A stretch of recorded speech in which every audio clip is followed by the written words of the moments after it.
My name's Dave DeBow, founder of MoneyPartnerFormula.com, and this show is built for everyday real estate investors who are actively doing deals and looking to scale using other people's money. So if you're an active real estate investor and you want to get featured on this show to talk about your own real estate and capital raising experiences, then just go to daveinterviewsyou.com. Now let's get rolling with this episode, and remember to subscribe for daily interview content. Hey, are you a little bit concerned about what's going on with Airbnb and the whole short-term rental thing and rules getting changed left, right, and center just as soon as it seems like you get one thing figured out, then you municipalities and governments change the rules and regulations on us?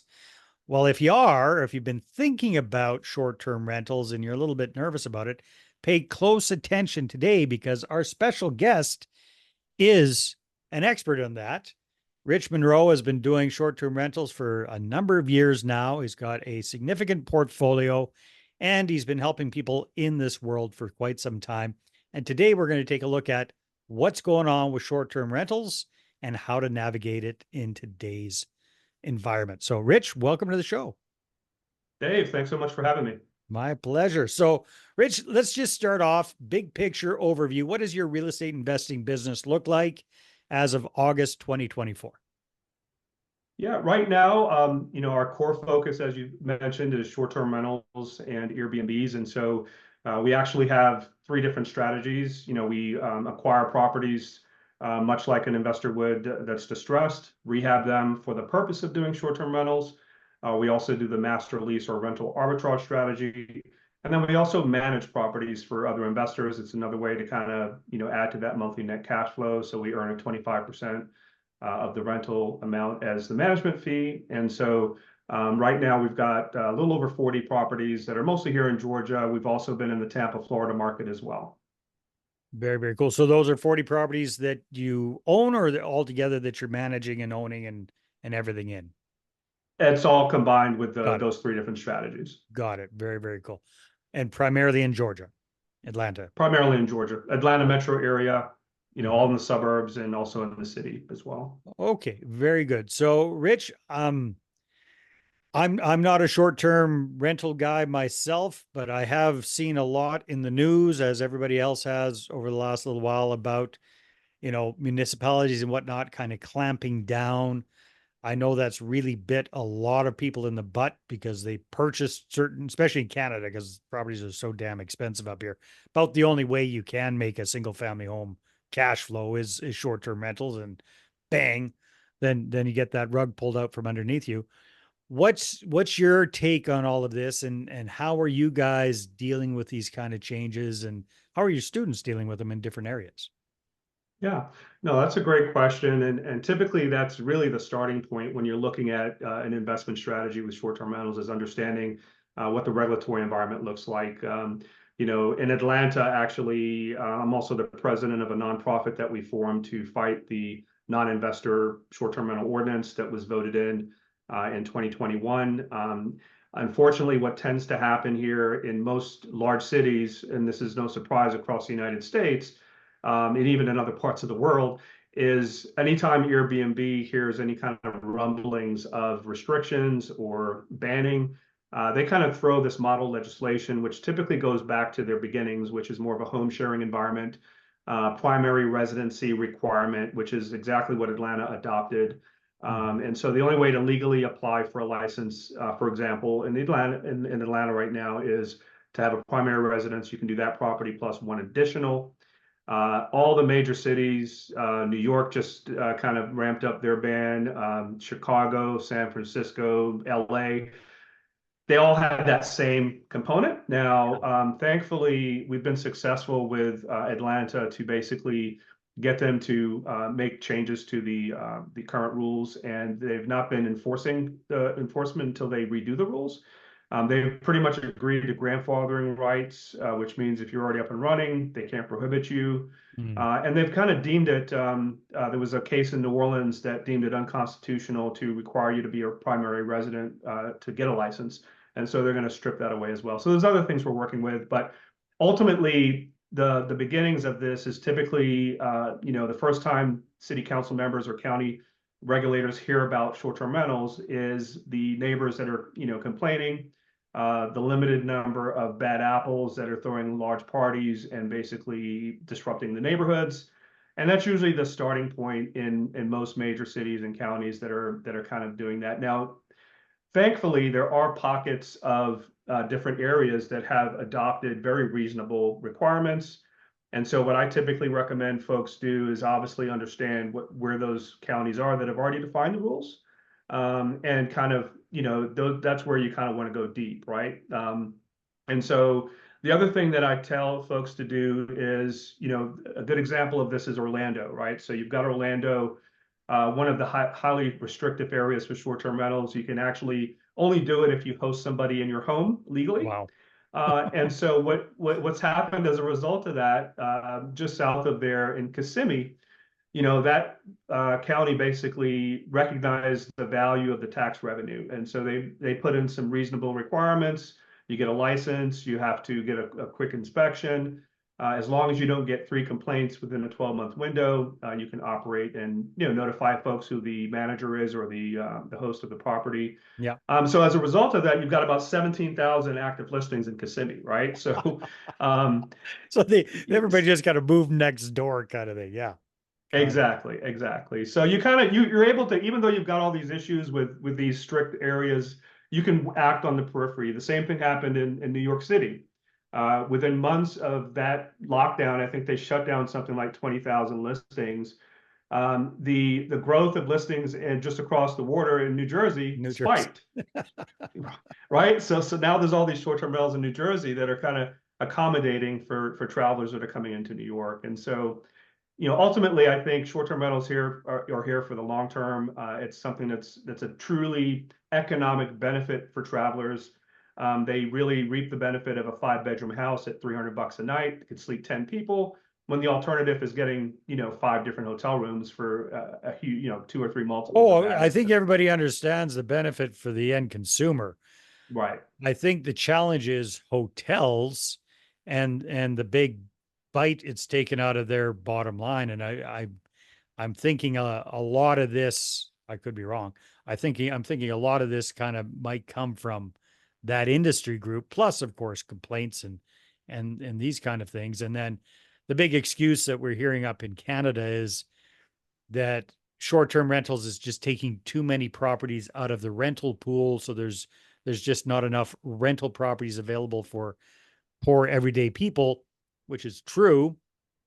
They fail to recognize that there's no way that a traditional rental will work financially in these markets. They're crazy expensive, but they don't pay attention to that. So what are your thoughts about that? About, Yeah. hotel So groups kind of. yeah, no, I agree. Hotels are kind of a big challenge with that. I mean, obviously, in pockets like Las Vegas, Nevada, Clearwater Beach, Florida, these are high concentrated resort and hotel areas. Yeah.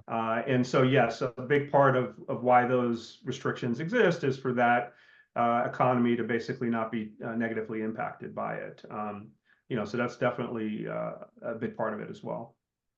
So Rich, when you're talking to students or people that are learning about Airbnb, are you typically working with a lot of newer investors getting into this, or are you working with existing investors that are facing challenges because of the new regulations and they're trying to figure out how to pivot, or both?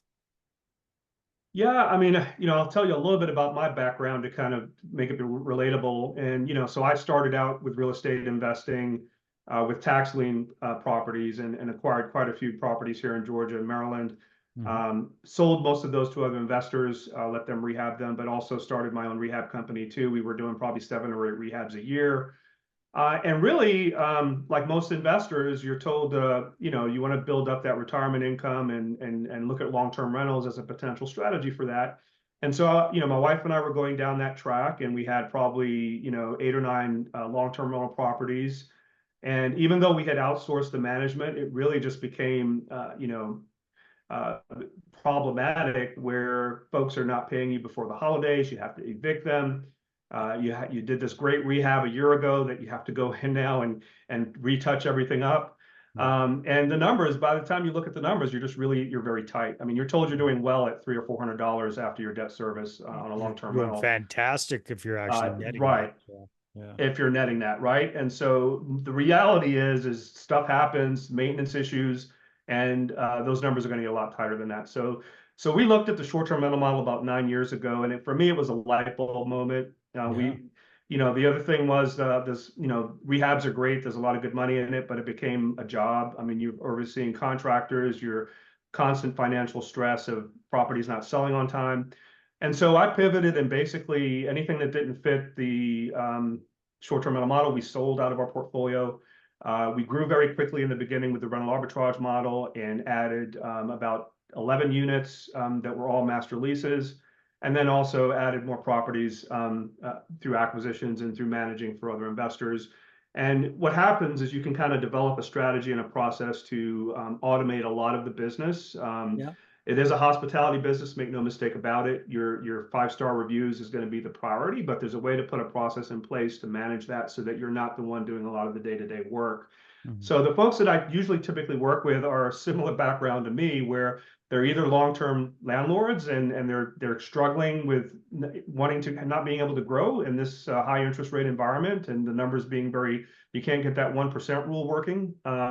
And so they can convert some of their long-term rentals over to short-term. Same thing with the fix and flippers.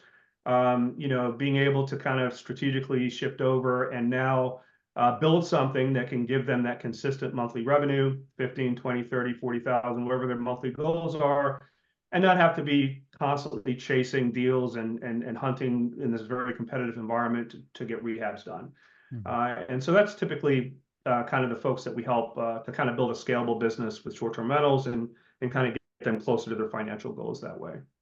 Now, what about the folks that are in very restrictive locations where they aren't quote unquote allowed to convert those properties into short-term rentals, or it has to be their primary residence? What kind of, how are there any ways that they can pivot to this, or do they have to kind of liquidate and go buy somewhere else where it is more short-term friendly? Well, there are some other for those cases where you have a property that is got those types of restrictions in place. There are midterm rental strategies that allow you to still do kind of furnished rentals for a higher monthly amount. There are different home sharing models that are typically longer stays, 6, 7, 8 week stays, where you can do room by room rentals. So Yeah. there's some other strategies that are kind of not necessarily short-term rentals, but more midterm that you can Adjacent. pivot to. Yeah. Yeah, Adjacent strategies. Got it.